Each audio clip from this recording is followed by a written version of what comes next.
नमस्कार, public news देख रहे हैं आप। बिहार की चुनावी सरगर्मी के बीच कांग्रेस को जम्मू कश्मीर में अपने सहयोगियों ने ऐसा झटका दिया जिसने पार्टी के अंदर हलचल मचा दी है। जम्मू कश्मीर हो या बिहार हो, कहीं भी कोई भी राहुल गांधी की सुन नहीं रहा है। जम्मू कश्मीर में उमर अब्दुल्ला ने राहुल गांधी की जबरदस्त बेइज्जती की है। जब कश्मीर में सरकार बनी थी तो ये इनका जो गठबंधन था वहां कांग्रेस का और नेशनल कॉन्फ्रेंस का, तो जब सरकार बनी तो कांग्रेस को यह उम्मीद थी कि सरकार में उमर अब्दुल्ला उनको भी शामिल करेंगे और उनको एक सम्मानजनक कैबिनेट में रिप्रेजेंटेशन मिलेगा, लेकिन वो तो हुआ नहीं। कैबिनेट में उनको जगह मिली नहीं। उसके बाद दोनों के रिश्ते तल्ख होते गए और अब यह स्थिति आई है कि वहां जो राज्यसभा सीटों का चुनाव होने वाला है, 4 सीटों का चुनाव होने वाला है, उसमें कांग्रेस को यह लग रहा था कि कम से कम उनको 1 सीट तो मिलेगी, लेकिन उमर अब्दुल्ला ने साफ कह दिया कि भाई आप जाओ यहाँ से, आपको कुछ नहीं मिलेगा। तो अभी जो राज्यसभा के चुनाव होने वाला है उसमें आप समझिए कि एक तरह से उमर अब्दुल्ला ने कांग्रेस को खदेड़ दिया है। राहुल गांधी को साफ साफ कह दिया है कि भाई आप जो चाह रहे हो वह नहीं होने वाला है और राज्यसभा की कोई भी सीटें हम आपको नहीं देंगे। तो और यह बहुत बड़ी बेइज्जती है उनकी।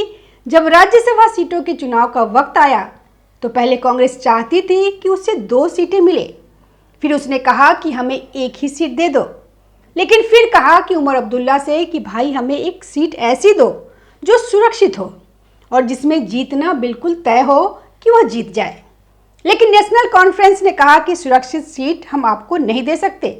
वो सुरक्षित सीट जो है उनमें से तो हमारे जो कैंडिडेट्स हैं वही रहेंगे, वही जीतेंगे, आपके लिए हम वो नहीं दे सकते। लेकिन कांग्रेस इसके लिए तैयार नहीं हुई। कांग्रेस ने अपनी जिद पे अड़ गई। उसने कहा कि नहीं, हमें सुरक्षित सीट ही चाहिए। राज्यसभा चुनाव से ठीक पहले नेशनल कॉन्फ्रेंस और कांग्रेस गठबंधन के बीच सीटों के बंटवारे को लेकर गहराता मतभेद अब खुलकर सामने आ गया है।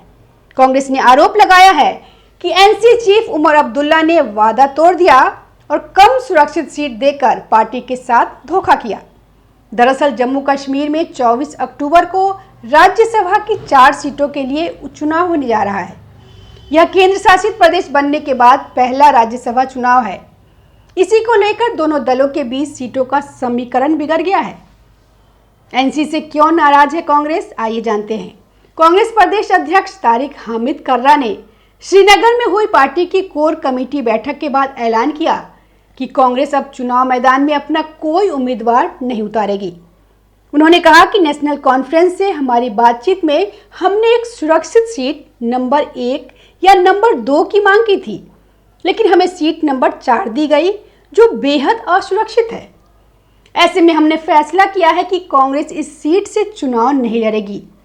कर्रा ने इसे पार्टी का सर्वसम्मत निर्णय बताया और कहा कि अब गेंद गठबंधन सहयोगी के पाले में है। उन्होंने यह भी साफ कहा कि पार्टी इस फैसले की रिपोर्ट केंद्रीय नेतृत्व को भेजेगी और आगामी विधानसभा उपचुनाव खासकर बड़गाम और नरगोटा सीटों को लेकर नई रणनीति तैयार की जाएगी। दूसरी ओर भारतीय जनता पार्टी ने भी अपने 3 उम्मीदवारों की घोषणा कर दी है। इनमें राज्य अध्यक्ष सत्य शर्मा, उपाध्यक्ष राकेश महाजन और डॉक्टर अली मोहम्मद मीर का नाम शामिल है। दिलचस्प बात यह है कि डॉक्टर मीर कश्मीर घाटी के बडगाम जिले से आते हैं, जिसे एक सरप्राइज नाम माना जा रहा है। वर्तमान में जम्मू कश्मीर विधानसभा में कुल 88 सदस्य हैं, जबकि 2 सीटें खाली है। इनमें एनसी कांग्रेस गठबंधन के पास 52 विधायक है, जिनमें एनसी के 41, कांग्रेस के 6 और स्वतंत्र उम्मीदवार शामिल है। वहीं बीजेपी के पास 27 सीटें हैं। बाकी सीटें पीडीपी के पास 3, पीपल्स कॉन्फ्रेंस के पास 1, अवामी इत्तेहाद पार्टी के पास 1 और आप के पास 1 है। इन हालात में कांग्रेस का पीछे हटना गठबंधन के लिए बड़ा झटका साबित हो सकता है, क्योंकि इससे विपक्षी खेमे की एकजुटता पर सवाल उठ खड़ा हुआ है। धन्यवाद। हमारे वीडियो को लाइक कीजिए, शेयर कीजिए और हमारे चैनल को सब्सक्राइब कीजिए। ताज़ा खबरों से जुड़े रहने के लिए हमारे चैनल को सब्सक्राइब करें और बेल आइकन को दबाना ना भूलें, ताकि हर खबर की नोटिफिकेशन आपको मिलती रहे।